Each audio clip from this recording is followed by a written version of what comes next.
है गाइस, तो welcome back to my channel. और आज मैं आपके सामने लेके आ गई हूँ एमआरएस के लिए प्रैक्टिस सेट लैंग्वेज कॉम्पिटेंसी के लिए, यानी कि आपका जो जनरल इंग्लिश और जनरल हिंदी का पेपर है उसके लिए मैं प्रैक्टिस सेट आपके सामने लेकर आ गई हूँ। तो आप मेरे साथ ही इन क्वेश्चंस को भी सॉल्व करते जाइएगा और बताइएगा कि आपके कितने आंसर्स क्वेश्चन सही बन रहे हैं। ठीक है, तो लेट्स गेट स्टार्टेड। सबसे पहला क्वेश्चन है कि अपनी खिचड़ी अलग पकाना, इसका अर्थ क्या हो जाएगा? अपनी खिचड़ी अलग पकाने का अर्थ क्या हो जाएगा? क्या वह अनर्गल बातें करना? क्या वह सबसे अलग रहना? क्या इसका अर्थ है अपने ही काम में लगे रहना या मनमानी करना? ठीक है, अब देखो, अपनी खिचड़ी अलग पकाने का मतलब कि अपना खुद का स्वयं का कुछ करना है ना, या दूसरों से अलग थलग रहना। तो क्लियर है कि इसका आंसर क्या हो जाएगा आपका कि सबसे अलग रहना। ठीक है, ओके। नेक्स्ट है कि देव जो महान है देव जो महान है उसमें कौन सा समास पूछा है? कौन सा समास आ सकता है? क्या वह कर्मधारय समास है? क्या वह बहुब्रीहि समास है? क्या वह तत्पुरुष समास है या अव्ययभाव समास है? कौन सा समास हो जाएगा? देव जो महान है, देखो यहाँ पर किनकी बात हो रही है, तो सॉरी, महादेव की बात यहाँ पर की जा रही है। पर इसका विग्रह देखो, विग्रह थोड़ा सा अलग हो रहा है।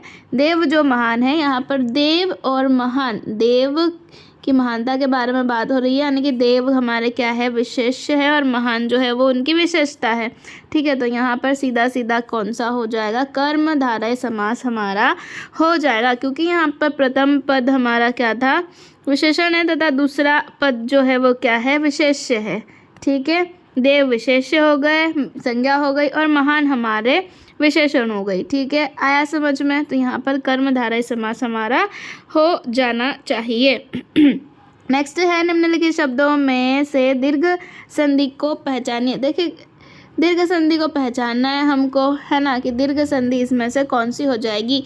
क्या वह पुस्तकालय है? क्या वह सद्गति है? क्या वह दिग्दर्शन है? क्या वह उज्ज्वल है? देखो, अगर आपने थोड़ा सा भी संधि पढ़ी है तो काफ़ी इजी हो जाएगा ये क्वेश्चन करना, क्योंकि क्या होता है, हमारे पास 3 संधि है।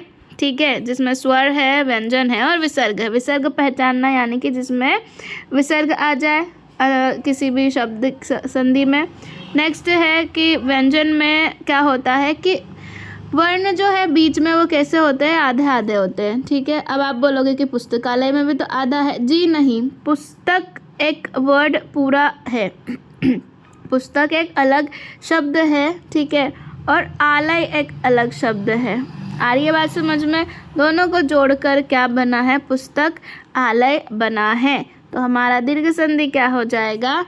हमारा दीर्घ स्वर संधि हो जाएगा पुस्तक आलय। ठीक है, नेक्स्ट है कि जिसका शत्रु पैदा न हुआ हो का क्या शब्द बनेगा? इसके लिए हमको एक शब्द बताना है कि जिसका शत्रु पैदा ही नहीं हुआ है, उसके लिए क्या कहेंगे? क्या वह शत्रुहीन हो जाएगा? क्या वह अशत्रु हो जाएगा? क्या वह निशत्रु हो जाएगा? या वह अजात शत्रु हो जाएगा? क्या हो जाएगा? ठीक है, पैदा न हुआ हो, शत्रु पैदा न हुआ हो तो इसका उत्तर हो जाएगा हमारा क्या, अजात शत्रु। ठीक है, अजात शत्रु हमारा इसका उत्तर हो जाएगा। और जिसका शत्रु ही ना हो उसके लिए हम कहेंगे शत्रुहीन। क्या कहेंगे हम? जिसका शत्रु है ही नहीं, पैदा की बात नहीं है ही नहीं, उसके लिए हम क्या कहेंगे? शत्रुहीन कहेंगे। ठीक है, और जिसका पैदा ना हुआ हो उसके लिए हम कहेंगे अजात शत्रु। नेक्स्ट है, इनमें अश्व का पर्यायवाची कौन सा नहीं है? अश्व का पर्यायवाची कौन सा नहीं है? ठीक है, अश्व का पर्यायवाची कौन सा नहीं है बताना है। देखिए, अभी तक 5 क्वेश्चन हो चुके हैं और 5 अलग अलग है, एक जैसे कहीं पर भी नहीं है। तो आप यह सोच के ना रहे कि आपको एक जैसे क्वेश्चन मिलेंगे पर्टिकुलर उसी टॉपिक से, यहाँ पर अलग अलग पूछ सकते हैं। ठीक है, तो बताइए, क्या वह तुरंग है? क्या वह कुरंग है, क्या वह है या फिर संधव है? क्या हो जाएगा, क्या हो जाएगा इसका उत्तर? तो देखिए, तुरंग भी अश्व का पर्यायवाची है भी अश्व का पर्यायवाची है और संधव भी अश्व का पर्यायवाची है। तो कौन सा नहीं हो जाएगा? नहीं पूछा था तो कौन सा नहीं हो जाएगा? तो वो हो जाएगा कुरंग। कुरंग जो है वो किसका पर्यायवाची हो जाता है? तो वो हिरण का पर्यायवाची हो जाता है। ठीक है, okay, let's move on to the next question. पूछा है कि इनमें से अनुग्रह करके अनुग्रह शब्द का विलोम कौन सा हो जाएगा? अनुग्रह का विलोम शब्द क्या आ जाएगा? क्या वो आग्रह है, क्या वो संग्रह है, क्या वो ग्रहण है, क्या वो विग्रह है? क्या हो जाएगा इसका? अनुग्रह का विलोम शब्द क्या हो जाएगा? ठीक है, तो इसका उत्तर हो जाएगा विग्रह। अनुग्रह का विलोम शब्द क्या हो जाएगा? विग्रह हो जाएगा। ठीक है, नेक्स्ट है हमारे पास में कि निम्नलिखित शब्दों में विशेषण बताइए। निम्नलिखित शब्दों में विशेषण बताइए। क्या हो जाएगा? क्या वह पांचवा है, क्या वह सरप्रपंच है, क्या वह सरपंच है या वह पहुँच है? क्या हो जाएगा? ठीक है, तो इसमें विशेषण देखो, सबसे पहले बाकी वर्ड्स हम देख लेते हैं। सरपंच हमारा संज्ञा हो जाएगा। ठीक है, संज्ञा हो जाएगा। पहुँच और प्रपंच हमारी क्या हो जाएगी? क्रिया हो जाएगी। ठीक है, पहुँच और प्रपंच हमारा क्या हो जाएगा? क्रिया हो जाएगा। बचा क्या है हमारे पास? पांचवा, तो इसका उत्तर हो जाएगा पांचवा। क्योंकि देखो, पांचवा क्या कर रहा है? जैसे हम पांचवा किसके लिए बोलते हैं कि किसी की पोजीशन बताने के लिए, कि पांचवा लड़का सॉरी, पांचवा लड़का। तो यहाँ पर संज्ञा की क्या बताई है? विशेषता बता रहा है ये पांचवा। तो इसका उत्तर क्या हो जाएगा हमारा? कि जो पांचवा है वो क्या है? हमारा विशेषण है। नेक्स्ट है, कौन सा सर्वनाम का भेद नहीं पूछा है? कौन सा सर्वनाम का भेद नहीं होता है? तो देखो, हमारे पास 6 क्या होते हैं? हमारे पास 6 सर्वनाम होते हैं, जिसमें पुरुषवाचक आता है, निजवाचक आता है, प्रश्नवाचक आता है, निश्चय और अनिश्चय भी होते हैं। ठीक है, और क्या होता है? प्रश्नवाचक भी होता है और संबंध भी होता है। ठीक है, संबंध भी होता है। तो कौन सा नहीं होता है? तो वो हमारा होता है गुणवाचक। गुणवाचक जो है वो किसका उदाहरण है? तो गुणवाचक जो है वो किसका है? हमारा विशेषण का।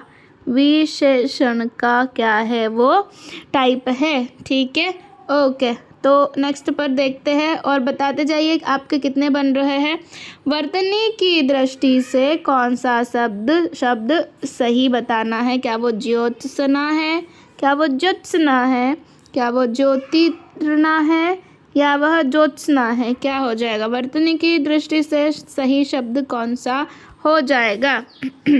तो देखो, वर्तनी की दृष्टि से जो हमारा ज्योत्सना शब्द है ये हमारा क्या हो जाएगा? करेक्ट हो जाएगा। ठीक है, इसका अर्थ होता है चांदनी। आया समझ में? इसका अर्थ होता है चांदनी। नेक्स्ट है हमारे पास कि माँ ने पिताजी से सामान मंगवाया, यह क्रिया का कौन सा रूप है? माँ ने पिताजी से सामान मंगवाया, यह क्रिया का कौन सा रूप है? क्या वह अकर्मक क्रिया है, क्या वह आज्ञार्थक क्रिया है, क्या वह द्विकर्मक क्रिया है या प्रेरणार्थक क्रिया है? क्या हो जाएगा? बताइएगा जल्दी से।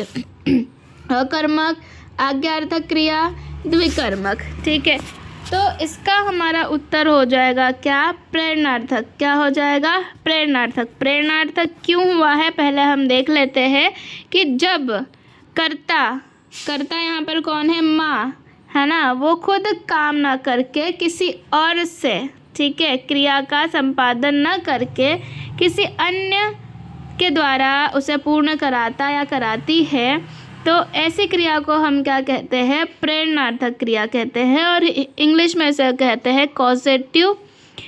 कॉजेटिव वर्ड कहा जाता है। ठीक है, फॉर एग्ज़ाम्पल जैसे जिसका प्रत्यय मतलब जिसके एंड होता है ना या वाना से, है ना, जैसे हटवाना, पकवाना, मंगवाना, जगाना, सुलाना, दबवाना, लिखवाना, पढ़वाना, ठीक है। इस तरीके के जो क्रियाएं होती है उसको हम क्या कहते हैं, हमारे प्रेरणार्थक क्रिया। आई होप आपको क्वेश्चंस अच्छे लगे हो, ठीक है। इंग्लिश के क्वेश्चंस मैं नेक्स्ट वीडियो में करवाती हूँ, है ना। और प्लीज़ कमेंट में बताइएगा कि आपके कितने क्वेश्चंस सही रहे और कितने मार्क्स आपको आ रहे हैं, ठीक है।